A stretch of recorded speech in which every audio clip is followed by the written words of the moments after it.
बिस्मिल्लाहिर्रहमानिर्रहीम, अस्सलाम वालेकुम वरहमतुल्लाह। उम्मीद है जी आप सभी खैरियत से होंगे। मेरी बताई हुई एहतियात, हिदायत और नसरात पे अमल करके एक सेहतमंद और खुशगवार ज़िंदगी आप लोग गुजार होंगे। मैं हूँ हकीम हाफिज समद और आप देख रहे हैं मेरा यूट्यूब चैनल। और आज के मौजू की तरफ चलता हूँ। मौजू जो है वो आज का बहुत ज़्यादा अहम है। बहुत ज़्यादा जो है वो रिक्वेस्ट आती है कि इस मौजू पे जो है हकीम साहब कोई ना कोई आप नुस्खा बताएं या वीडियो बनाएं। मौजू ये है कि बाज़ लोग कुछ भी खा लें उनको नहीं लगता, हज़म नहीं होता और इसके अलावा जो है खून सही तरीके से नहीं बन पाता। मुख्तसर ये कि जिगर के अफ़ाल इसमें दुरुस्त नहीं होते। जिगर में खुश्की के सुद्दे पैदा हो जाते हैं जो कि जिगर के अफ़ाल को ख़राब कर देते हैं, जिसकी वजह से जिगर जो है वो सही तरीके से अपना फंक्शन दुरुस्त तरीके से अदा नहीं कर पाता और जिसकी वजह से चेहरे बद रौनक, चेहरे पे पीलापन, जिस्म सूखा सड़ा, जिस्म में बेताकती, कमज़ोरी, साथ साथ मैदे की खराबी, ये सारे अवारजात होते हैं जिसकी वजह से जिस्म में सेहत नहीं बन पाती। तो मैं आज आपको जो नुस्खा बताने लगा हूँ बड़ा ही ज़बरदस्त और टॉप का नुस्खा है और अल्हम्दुलिल्लाह न सिर्फ ये मैदे को आपके दुरुस्त कर देगा, खाया लक्कड़ हज़म, पत्थर हज़म वाला हिसाब होगा इंशाल्लाह, खाया पिया हज़म होगा इंशाल्लाह। इसके अलावा जिगर में खुश्की की वजह से जो सुद्दे पैदा हो गए हैं उसकी वजह भी बता दूँ। उसकी वजह ये है कि अमूमन बच्चों में 14-15 साल की एज के बच्चे या बच्चियां जो इस मर्ज़ का ज़्यादा शिकार होते हैं 20 साल की एज तक के, वो बाहर से जंक फूड बहुत ज़्यादा खाते हैं, पापड़, सलांटियाँ, निम्को, इस तरह की चीज़ें, जिसकी वजह से जिगर के अफ़ाल ख़राब हो जाते हैं और जिगर में सुद्दे पैदा हो जाते हैं, खुश्की की तहरीक बढ़ जाती है और जिगर अपने अफ़ाल जो है वो दुरुस्त सही तरीके से अदा नहीं कर पाता, जिसकी वजह से खून भी सही तरीके से नहीं बन पाता।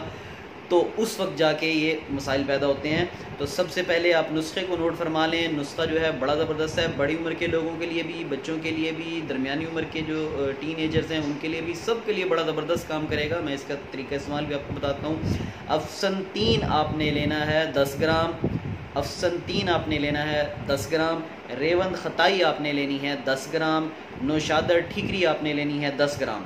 अफसन 3 आपने लेना है 10 ग्राम, रेवंद खताई आपने लेनी है 10 ग्राम और अफसन 3, रेवंद खताई और नौशादर ठीकरी आपने लेनी है 10 ग्राम। तीनों चीज़ें 10-10 ग्राम लेनी है और मीठा सोडा ये आपने लेना है 20 ग्राम, ये डबल मिकदार में लेना है आपने। तीनों चीज़ें जो पहली मैंने बताई हैं इन तीनों को बिल्कुल बारीक करके, बिल्कुल साफ़ करने के बाद बिल्कुल बारीक पाउडर की तरह कर लें और एंड पे मीठा सोडा इसके अंदर 20 ग्राम मिक्स कर दें। इसके बाद 1000 mg का एक कैप्सूल जो है वो सुबह, 1000 mg का एक कैप्सूल दोपहर और 1000 mg का एक कैप्सूल शाम, दिन में 3 मरतबा खाना खाने के 1 घंटे के बाद ताज़ा पानी के साथ ये इस्तेमाल करें। जो बच्चे हैं वो 2 मरतबा इस्तेमाल कर लें, कोई इशू नहीं है। कब्ज़ तक को दुरुस्त कर देता है ये और कुछ ही दिनों में जिगर के सुद्दे जो हैं, जो जमे होते हैं खुश्की की वजह से, वो निकल जाते हैं। चेहरा बिल्कुल सुर्ख व सफ़ेद शादाब रंग सफ़ेद कर देता है, बिल्कुल सुर्खी ले आता है चेहरे के ऊपर, खाया पिया हज़म होना शुरू हो जाता है।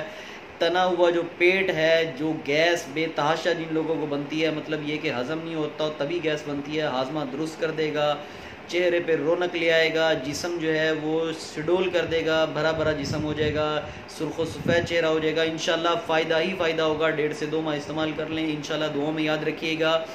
और बड़ा ही आसान और बड़ा ही सहल और बड़ा ही बेहतरीन और मुजर्रब नुस्खा मैंने आपको बताया। जिगर के अफ़ाल को और मैदे के अफ़ाल को दुरुस्त करने के लिए इससे बेहतरीन नुस्खा कोई नहीं होगा।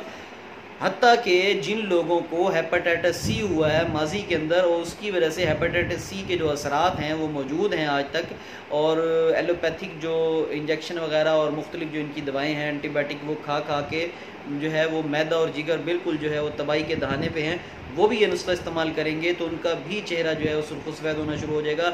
आजमाइश शर्त है, जब इस्तेमाल करेंगे बिल्कुल बेज़रर और ज़बरदस्त नुस्खा है, जब इस्तेमाल करेंगे इंशाल्लाह तो फिर इसकी इफ़ादियत आपको पता लगेगी। मुझे दुआओं में याद रखिएगा। इंशाल्लाह नेक्स्ट वीडियो में आपके साथ इसी तरह के मुजर्रब, आसान और अपने ख़ानदानी नुस्खे के साथ इंशाल्लाह मैं हाजिर खिदमत होऊंगा। नए आने वाले मेरे चैनल को सब्सक्राइब ज़रूर फरमा लें। इंशाल्लाह अगली वीडियो में मिलते हैं। अस्सलाम वालेकुम वरहमतुल्लाह।